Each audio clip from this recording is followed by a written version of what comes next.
I'm going to require, and first of all, anybody who wants to take a vaccine, I'm not going to get in their way. If you want a vaccine, if you want to vaccinate your children, those vaccines will be available. But I am going to tell the truth to Americans, and I'm going to do for the first time good science, right? When I was a kid, there were 3 vaccines, and I took all 3. There were 3 that were mandatory, that were recommended, which essentially means mandatory, and I was compliant. Today there are 72, and we're going up to now, I think, 77 or 79 with the annual COVID vaccines. So, and not one of those vaccines, with the exception of the COVID vaccine, not one of those vaccines has been tested prior to licensure in placebo-controlled trials, which are required for every other medication.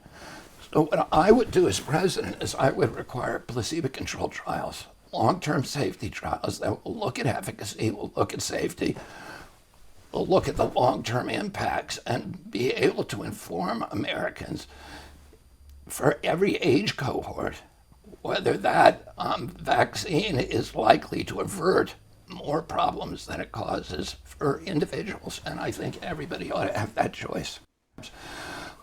All of my policies are going to be science-based, with the best science that's available. I don't know enough about the measles outbreak to say that. I don't know whether the measles outbreak is vaccine strain measles.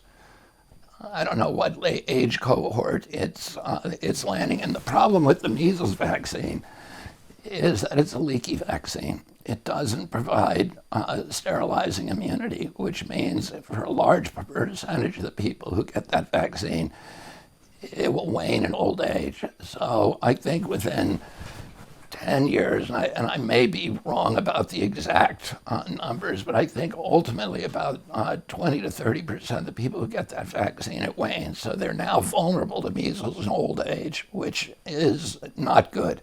Robert F. Kennedy Jr., he came in.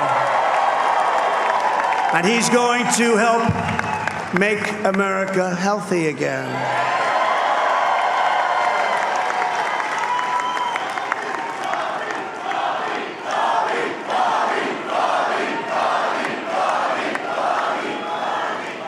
And now he's a great guy, and he really means it. He wants to do some things, and we're going to let him go to it. I just said, but Bobby, leave the oil to me.